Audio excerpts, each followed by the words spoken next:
Parashá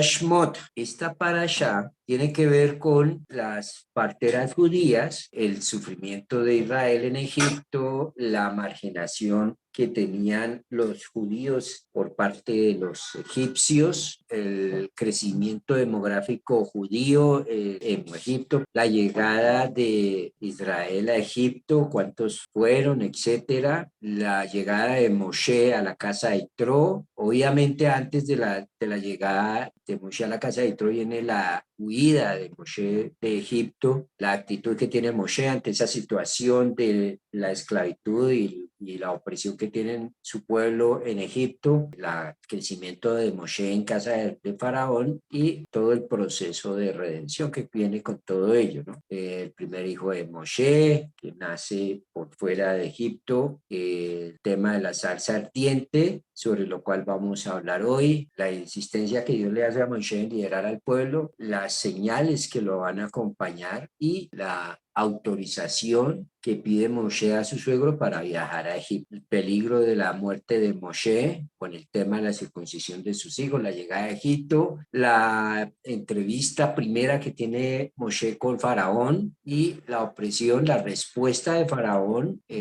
oprimiendo al pueblo para que desconozcan a Moshe como líder. La queja que tiene el pueblo posteriormente con Moshe debido a la opresión que les ejerce Faraón. Comienza la parashá diciendo, Ve'ele Moshe bene Israel, Havaim, Mitzrayma, Ed, Jacob, Ish, Ubeito, Bau. Estos son los nombres de los hijos de Israel que llegan a Egipto con Jacob. Cada hombre vino con su familia. Nombres es el título también de este libro. Y vamos a mirar entonces específicamente, volviendo con el tema de mirar cuáles son las posturas que tienen los rabinos con respecto a ciertos pasajes bíblicos. Cada pasaje bíblico es analizado por varios en diferentes épocas de la historia, por varios rabinos. En el capítulo 3 de Éxodo, versículo 11, dijo Moshe a Elohim, ¿y quién soy yo para presentarme ante Paró y sacar a los israelitas de Egipto? Moshe le dijo a Elohim, mira, cuando me presente ante los israelitas y les diga, el Elohim de sus antepasados me envió hacia ustedes, ellos me preguntasen, ¿cuál es su nombre? ¿Qué les diré? Son 5 objeciones que puso Moshe, 5, para no ir y tomar esa responsabilidad. Moshe respondió, ellos no me creerán ni escucharán mi voz, pues dirán, Hashem no se te presentó. Entonces Moshe respondió a Hashem, por favor, Hashem, no soy hombre de palabras. Esto no es solo de ayer, ni de anteayer, ni desde el primer día que hablaste conmigo, que soy tu servidor. Balbuceo y tengo dificultad con la ley. Bien. Aquí, por supuesto, vemos argumentos de Moshe que a la luz de cualquiera de nosotros, pues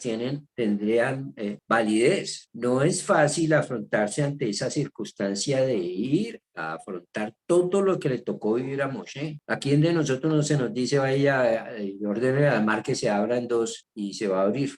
Por más fe que usted tenga, de todas maneras, como no es un acto racional, es difícil de hacer en la práctica, tener ese nivel de confianza, de emuná, para poder poner por obra todo ello. Era una obra no fácil. Ahora, tengamos en cuenta lo siguiente. Moshe argumenta, por ejemplo, ¿quién soy yo? Es decir, no soy el personaje, soy polvo de la tierra, como en otros pasajes de la Torá se habla. ¿Quién soy yo para ir a sacar a los israelitas de Egipto? Hay dos maneras de entender este versículo, lo vamos a ver más adelante. También dice, ellos me preguntarán, ¿cuál es tu nombre? ¿Qué les voy a decir? Es decir, ¿qué conocimiento tienes de la esencia de Dios? Es decir, ¿qué tanta Torah tienes? ya que los que le iban a argumentar eso eran los sabios del pueblo, los representantes del pueblo con los que él iba a hablar. ¿Quién, si no podía presentarse ante ellos alguien que no tuviera idea de las cosas de la Torah? Por lo tanto, es un referente de cuál es el nombre de Hashem, con qué nombre vienes tú a decirnos eso. También Moshe argumenta, no me creerán ni escucharán mi voz, pues dirán, Hashem no se te presentó. Y esto es lógico. Miren, normalmente todas las religiones han aparecido, nacen con la revelación supuesta que le hizo Dios a un hombre, a su líder, se le presentó Dios, se le presentó un ángel y le dijo de ahora en adelante, esta es la verdad y tú vas a enseñar esa verdad, y esa persona empieza a predicar eso y un poco de gente lo empieza a seguir y se crea ese grupo, esa religión, etc. Esto normalmente solo requiere que la persona que siga a un líder en estas condiciones, pues está creyendo algo porque se le ocurre creerlo así. Eso no se llama emuná.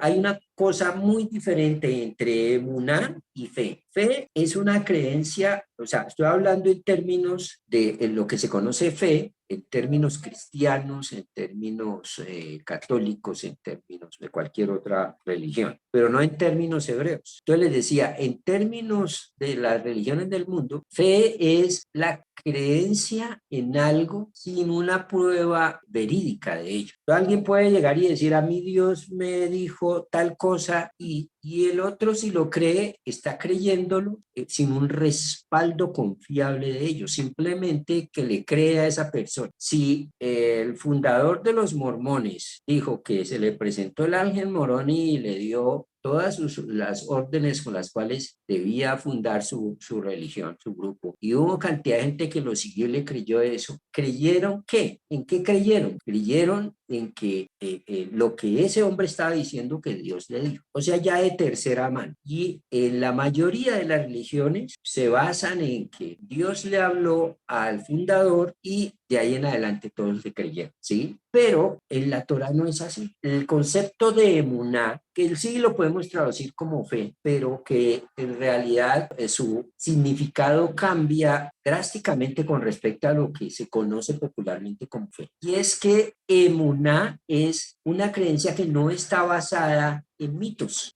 Emuná viene de emet, de verdad. Y Emet está hablando de algo que es comprobable en las escrituras, que no es la ocurrencia de alguien. Si alguien, como en la religión católica, empezaron a enseñar que Dios era hijo de la Virgen María, y esto está basado no en algo que se pueda comprobar, sino está basado en algo que se le ocurrió a la institución católica, ¿sí? Obedeciendo a doctrinas que no vienen al caso, pero el resto de los millones de seguidores de esta religión creen fielmente eso porque sí, basados en qué? En mitos y leyendas, en misterios, en cosas que no se pueden, digamos que comprobar. A diferencia de ello, la fe hebrea está basada en la revelación de Dios al pueblo judío en el Sinaí, donde no fue entregada la Torá a una persona, sino fue entregada a millones de personas. Millones de personas estaban presentes todos en el momento que la Torá fue entregada. Si esto hubiera sido un relato que se hubiera construido posteriormente, habría aparecido algún escrito o algún grupo hubiera dicho no es cierto lo que se dice que la Torá fue entregada en el Sinaí porque nuestros antepasados nos dicen que no fue así. De esos millones de personas no existe en ningún lado ninguna escritura, nada en absoluto, ni leyenda, ni nada de ello que contradiga la entrega de la Torá. Además de ello, entonces lo que se nos enseña es que la entrega de la Torá es algo que es público y no es del resorte de ningún mito ni de ningún misterio. Las verdades que están en la Torá pueden ser estudiadas y pueden ser indagadas y profundizar en ellas a través del estudio de la Torá. El mismo estudio de la Torá va progresivamente enseñándonos y dándole respuestas sistemáticas y sólidas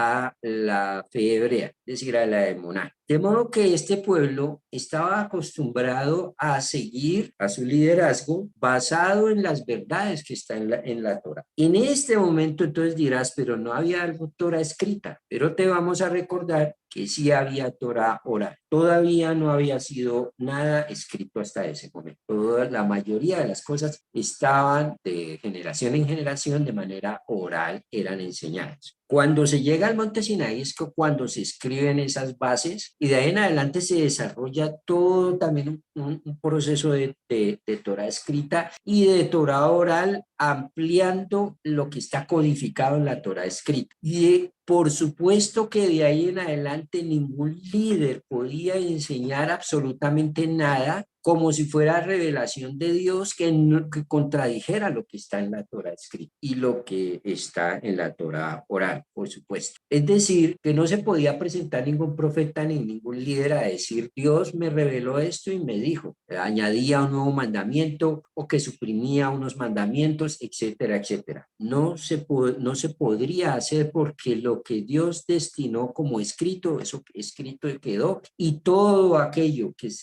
se enseñara como doctrina o interpretación nueva debía estar totalmente de acuerdo en coherencia con lo que dice la Torá escrita y oral, con lo que dice la Torá en general. Por lo tanto, cuando llegaba Moshe a decirle al pueblo, yo los voy a guiar y los voy a sacar de Egipto, era totalmente lógico pensar que no era fácil para ellos que le fueran a creer. De hecho, Moshe fue tenido en duda por parte del pueblo hasta el momento de la entrega de la Torá. El acto de la entrega de la Torá es el que, digamos que confirma públicamente, ¿sí?, la autoridad dada por Dios a Moshe. Y por ello es que el pueblo pidió hasta el momento de la entrega de la Torá, en el último instante antes de la entrega de la Torá, el pueblo le dice a Moshe, sí, vamos a recibir la Torá, pero queremos escuchar la voz de Dios. Queremos que el negocio esté presente Dios directo con nosotros. Porque qué tal usted no nos esté diciendo la verdad. Y por ello mismo es que el Señor le dice, listo, entonces me voy a revelar ante ellos, dígales que se preparen. Y se preparan todos, hacen purificación, etcétera, y están listos para la entrega de la Torá. Y en el momento que comienza la revelación de Dios de las palabras, es el voltaje tan alto que el pueblo decide decirle a Moshe, está bien, ya sabemos, no que lo creamos simplemente, sino que sabemos que verídicamente Dios está contigo y Dios te ha delegado la autoridad para estar dirigiendo. Por favor, sé tú el que recibas el resto, ya sabemos, ya no hay problema, te creemos, ¿sí? Pero mientras tanto,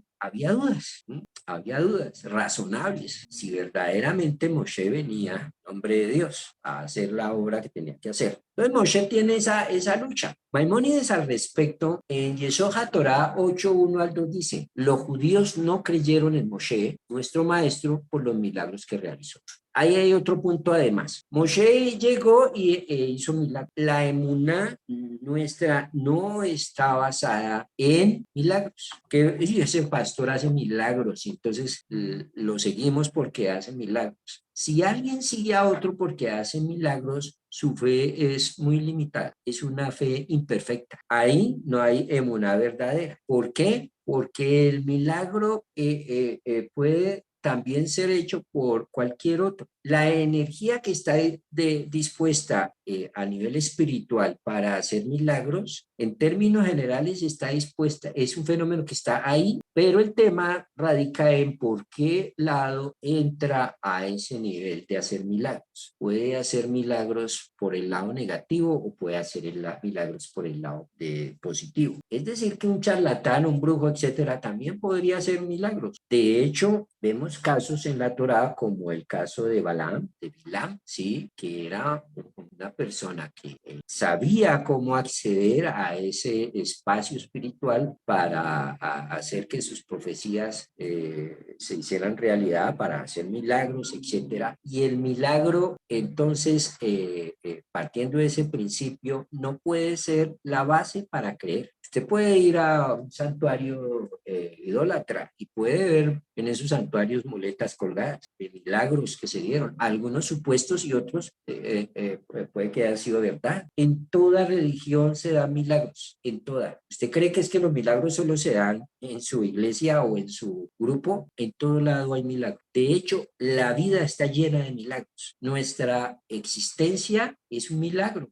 Nuestra existencia diaria es un milagro. El hecho de que haya milagros, maravilloso, pero no puede ser la base de nuestra fe. La base de nuestra fe tiene que ser la Torá. La Torá que fue dada al pueblo de Israel en presencia de más de 3 millones de personas y que puede ser corroborada por usted también cuando la estudie y darse cuenta que no es un libro cualquiera y que es un libro especial. Por lo tanto, nos dice Maimónides que los judíos no creyeron en Moshe por los milagros que realizó. Partió el mar en dos, uy, maravilloso. Yo he visto gente que oró y se dio un milagro, pero ese mismo que oró a la vuelta de un tiempo robó a otros. Entonces, esa no es la base de nuestra fe. Cuando la creencia de la persona se basa en milagros, siempre le quedan dudas, porque es posible efectuar milagro a través de la magia o la hechicería. Y si Maimónides hubiera escrito esto en la actualidad, podría haberlo sustituido por control de la mente o por la tecnología, etcétera, etcétera, ¿no? Bien, entonces volviendo a lo que nos corresponde en este momento, básicamente entonces son 5 las objeciones que tuvo Moshe, ¿sí? ¿Quién soy yo? ¿Qué les responderé cuando me digan cuál es tu nombre? De pronto no me creerán o no escuchen mi voz cuando yo ahí les diga. También hay un punto donde él dice, no soy muy elocuente al hablar. Moshe tenía un problema en el habla. Pues, soy un hombre de pocas palabras. ¿Qué es eso? Quiere decir que él tenía un problema en el habla. También quiere decir que no era muy elocuente al hablar. Él tenía, aparentemente, según lo narra la tradición oral, parece que él tenía un problema de tartamudez. Pero en realidad, al final de cuentas, no era una persona muy elocuente al hablar. Lo que espera normalmente la gente de un líder es que, y la característica básica de un líder acá normalmente es que hable, mejor dicho, y convenza a medio mundo. Pero ese no es el caso del líder en la Torá. De hecho, el máximo líder que ha tenido el pueblo de Israel en la Torá ha sido Moshe. Y Moshe no era una persona muy elocuente, no era un tipo que manejara la lengua de tal manera que le diera 30 vueltas a las personas y las convenciera a punta lengua. Esa es otra de las características. Los grupos o las personas que no se basan en la emuná, y la emuná está conectada directamente con la Torá, y quiere decir que para adquirir emuná hay que estudiar Torá. Las personas que no escogen ese camino, depositan su fe y siguen a líderes que son muy buenos en el habla, son muy buenos para convencer a hablar. Porque uno que no sea muy elocuente para hablar, se muere de hambre, no le crece su grupo, su iglesia, etc. Ustedes notarán por eso que los rabinos, en términos generales, los rabinos que son de carrera rabínica judía, en términos generales no son personas grandes predicadores, esos que lo convencen a usted y a punta de la forma como habla, sino que su convencimiento está dado es a punta del conocimiento y la convicción del conocimiento que tienen de Torah. Y el seguidor, el feligrés, el asistente a una comunidad, etcétera, sigue a su líder, a su líder por su conocimiento en Torah y debe mirar si lo que se le enseñó está acorde a lo que dice la. No nos puede bastar porque este líder o este hable maravillosamente y convenza a medio mundo, porque de eso está lleno el mundo y sus religiones, de gente que habla y le dan 30 vueltas a usted con la lengua y lo maravillan y le mueven las emociones. La base de un gran expositor que se afinque en su locuacidad y no en la Torá es que está dirigido su sermón a mover la emoción del espectador, del oyente. Y para ello, por eso hoy en día usan técnicas incluso de armar escenarios, escenografías, luces, música, etcétera. Pero la base que es la enseñanza no es el fuerte en esos lugares. Entonces, nuestra emuná debe estar basada en lo que dice la Torá, no en lo que dice un hombre que dice la Torá, si eso que dice esa persona no está acorde a la Torá. Bien, entonces, ese proceso le tocó vivir a Moshe y al pueblo en el proceso de salir. No soy un hombre que haga que la gente termine entregando la casa, el carro, etcétera, en pos de algo que diga esa persona. Elocuentes, muy elocuentes, puede que digan la verdad, pero en la mayoría de las veces puede que no. Y ahí no hay crecimiento. Es aquel que va a un lugar a que le convenzan con la forma de hablar de alguien, muy posiblemente va a fracasar. El que está pegado a la Torah, todo lo filtra a través de ella misma. Y por último, él dice, entonces envía por favor a otro, no me envíes a mí, ¿sí? ¿Por qué? Obviamente hay características de humildad también de decir quién soy yo, pero no había más argumentos, le dijo, Dios le dijo, eres tú, yo conozco tu corazón, tú eres, punto. Ahora, los sabios analizan, por ejemplo, las palabras en este capítulo, diciendo en el Shmor Rabbah 3:20, dice, y dijo Moshe al Señor, Shmor Rabbah está hablando el Talmud, ay Señor, díjole Moshe al santo alabado sea, tú eres el Señor del mundo y eres que yo sea tu emisario, pero si no soy un hombre elocuente. Los sabios explicaron que durante 7 días, antes del acto de la zarza ardiente, trató Dios de convencerlo que asumiera la misión. Pero Moshe no se rindió hasta que enfrentó a la zarza. Interpretaron el texto así. No soy un hombre elocuente, ese es un día. De ayer, esto es 2 días, ni 3 días. Desde anteayer, 4 días, ni 5 días. ¿Y desde qué? 6 días. Hablaste 7 días. Es decir, el Talmud nos enseña que 7 días antes del acto de la zarza ardiente tuvo que ser el tema del convencimiento a Moshe por parte de Dios. Entonces, todos esos argumentos que hizo Moshe fueron rechazados de todas maneras por Dios. Vamos a mirar Éxodo 3:10. Por lo tanto, ponte en camino, te enviaré ante Paró, saca a mi pueblo. No le dijo para que saques para ver si sacas al pueblo, sino saca a mi pueblo. Es una orden dada a Moshe directa a los israelitas de Egipto. Rashi empieza a analizar estos argumentos de Moshe. ¿Quién soy yo? Dice Rashi, ¿qué importancia tengo para que vaya a hablar con los reyes y para que saque a los hijos de Israel? Y si soy importante, ¿cuál es el mérito de Israel para que se les haga un milagro y se les saque de Egipto? Esa es la interpretación que hace Rashi sobre este pasaje donde Moshe dice quién soy yo. Entonces, ¿quién soy yo? O sea, ¿qué importancia yo tengo para ir a hablar con Faraón? Punto 1. Y punto 2, ¿cuál es el mérito que tiene Israel para que se les haga un milagro y se los saque de Egipto? Porque es que fíjense lo siguiente, ¿en base a qué fue que ellos merecieron salir de Egipto? Ellos estaban en un estado espiritual muy bajo. Estoy hablando del pueblo de Israel. Se supone que uno, debido a que hizo algo bien, es que le quitan un problema de encima, ¿sí? Debido a que obedecí la Torah, entonces Dios me protege debido a que esto, etcétera. Pero en este caso específico, Israel estaba a un nivel muy bajo. Israel estaban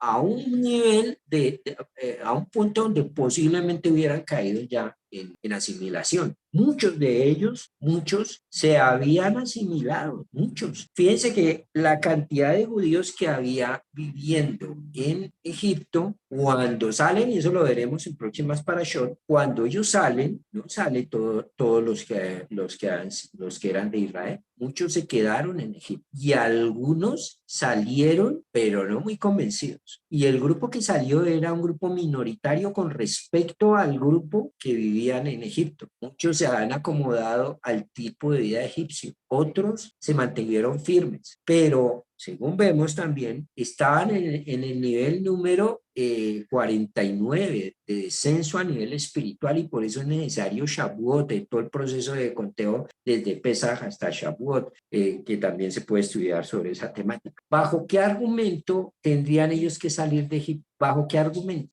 Es la pregunta. Entonces, por eso Rashi lo enfoca bien desde ese punto de vista. Rashban, ¿quién es Rashban? Rashban, su nombre en realidad es un acrónimo de Rabbi Shmuel Ben Meir, que fue un destacado tosafista.